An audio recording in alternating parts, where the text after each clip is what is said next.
For nearly 6 decades, the Navy said this submarine vanished without warning. The wreck says otherwise.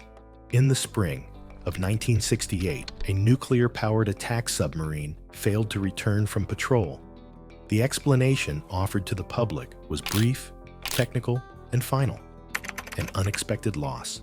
No distress call, no confirmed cause. Case closed. The certainty of that conclusion arrived faster than the evidence ever did.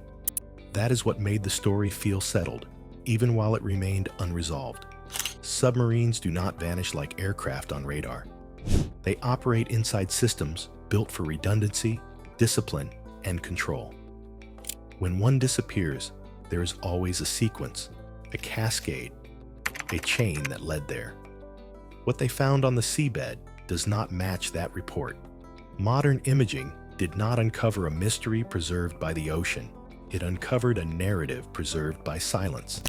And here's where the story takes a turn.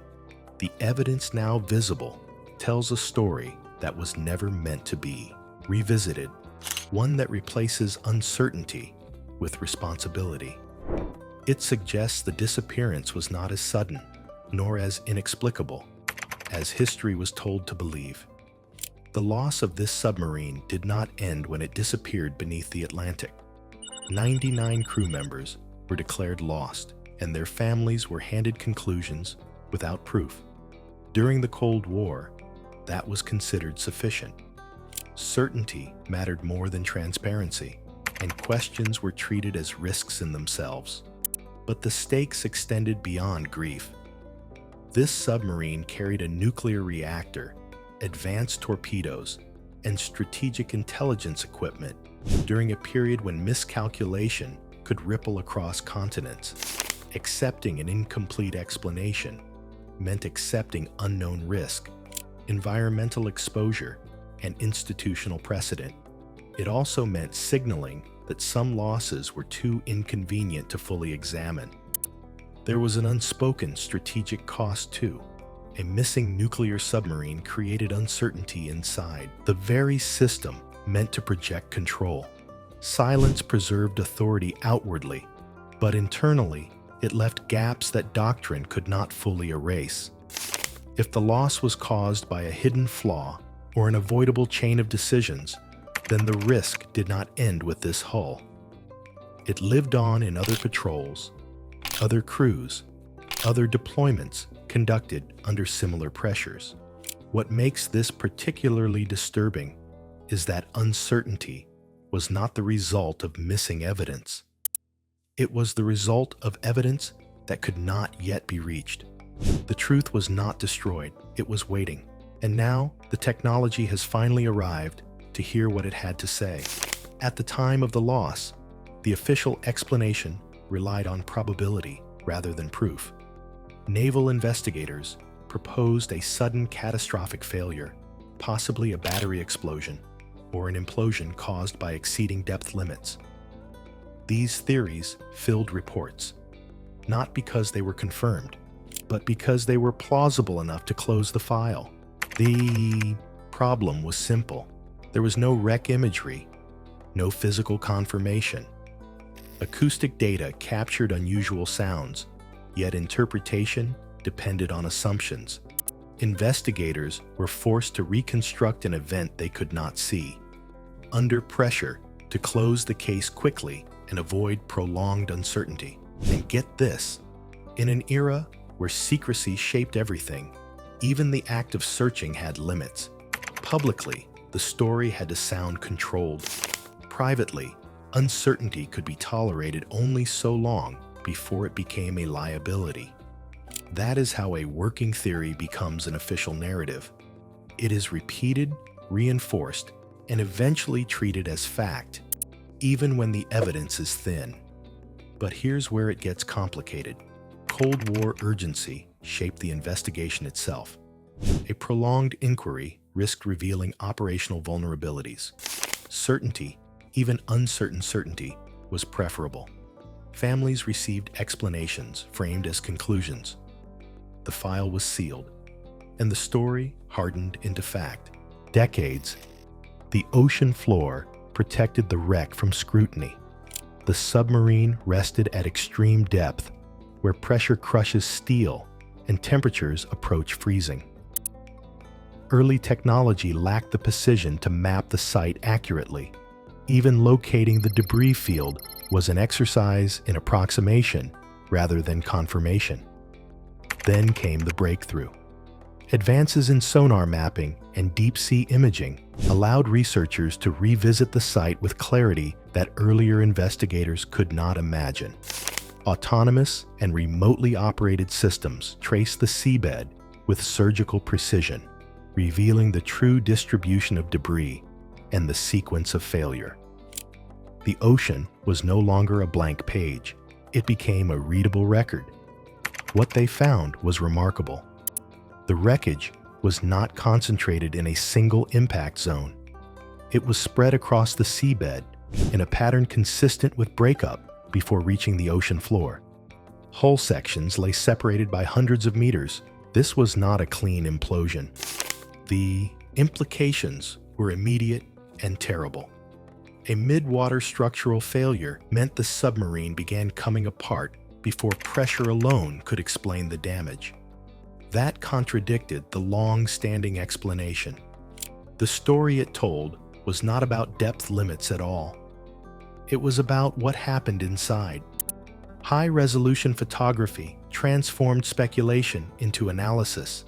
Engineers examined hull plates that had buckled outward, not inward. Compartments collapsed in sequence rather than simultaneously. These were not random failures. They followed a progression shaped by stress, shock, and loss of control. The most unsettling detail came from the forward section. Damage patterns suggested a violent internal event, originating near the torpedo room. This was not evidence of external attack. There were no penetration marks, no blast signatures from outside. The geometry of damage pointed inward, toward the systems meant to keep the vessel lethal and safe at the same time. Bottom line, the failure began within.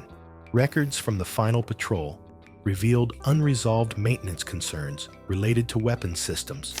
Certain torpedoes carried known risks, including the potential for thermal runaway. These risks were documented. They were accepted. What makes this particularly chilling is the context. During the Cold War, operational readiness outweighed mechanical caution. Submarines were deployed with unresolved issues because delaying patrols carried strategic cost. Command-level decisions favored presence over perfection, even when margins grew thin. The wreck confirms what paperwork once hinted at. A chain of human decisions created conditions where failure was no longer improbable. It was approaching inevitable. This was not fate. This was not inevitable. This was policy. What the wreck ultimately exposes is timing, not when the submarine was lost, but when intervention became impossible. Once a failure sequence begins inside a sealed steel hull, recovery depends on systems that may already be compromised. That reality collapses the fantasy of last-minute rescue. It also collapses the belief that probability can substitute for certainty. What modern analysis also revealed was how narrowly this failure stayed contained. The submarine was operating in an environment where cascading breakdowns could escalate rapidly, yet the damage followed a disturbingly logical sequence. One compromised system fed stress into the next, removing redundancy faster than crews could respond. This matters because it exposes how design assumptions collided with real-world conditions. Safety margins were calculated on paper, but reality introduced vibration, heat, pressure, and human response time. Each variable narrowed the window for recovery. By the time alarms sounded, options had already vanished. Investigators now recognize that this was not a singular malfunction. It was a system-level failure shaped by tolerance for risk. Small issues were treated as acceptable. Acceptable became routine. Routine became dangerous. The submarine did not cross a single red line. It crossed many yellow ones. That distinction reframes responsibility. No one decision doomed the vessel. the structure of decision-making did. And that is why the wreck feels less like an accident site and more like a record of choices made long before the final patrol began. Researchers studying the reactor compartment approached cautiously. Radiation levels were monitored, both for safety and for environmental assessment. The reactor shielding remained largely intact, a small mercy amid the damage.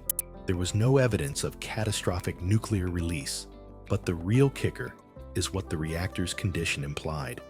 Power was lost rapidly, suggesting an event that disabled multiple systems at once. Control was likely compromised in seconds. The crew would have had little warning and less opportunity to respond. Attention returned to the weapons bay. Structural damage there aligned with an internal explosion scenario. Not a full detonation, but a violent malfunction capable of initiating cascading failures. The submarine did not simply sink. It was torn from operational integrity. This reframed the entire disaster. The official explanation never fully accounted for weapons-related failure, because acknowledging it would have raised uncomfortable questions about oversight, about accountability, about how many other patrols sailed under similar conditions. When investigators pieced the evidence together, the reaction was not triumph. It was silence. This discovery did not bring relief. It brought clarity, and clarity can be harder to live with than mystery. Families who had accepted uncertainty now face something worse. The possibility that their loved ones were placed in avoidable danger. That risk was known, that warnings existed, that silence followed. The climax of this investigation is not a single image or measurement. It is the convergence of evidence. Hole deformation, debris distribution, compartment collapse, maintenance records, all pointing in the same direction. The submarine did not vanish due to an unknowable accident. It was lost to a preventable failure rooted in decisions made far from the ocean floor. The story we have been telling for decades was wrong. This discovery forces a reckoning, not with the ocean, but with ourselves, with how institutions balance risk, with how narratives form when evidence is unreachable, with how certainty can be manufactured to preserve confidence. The wreck does not assign blame. The evidence does. It shows a system willing to accept danger without transparency, trusting silence to protect credibility. That trust did not protect the crew. This is why the discovery still unsettles decades later. It does not reveal recklessness. It reveals confidence pushed beyond its limits, and the quiet cost of assuming complex systems will always behave as expected. The ocean did not change. The technology did. And when the technology changed, the story changed with it. Technology did not rewrite history here. It exposed it. What remains unanswered is how many similar decisions remain buried, protected not by depth, but by time and convenience. The submarine never disappeared. The truth did.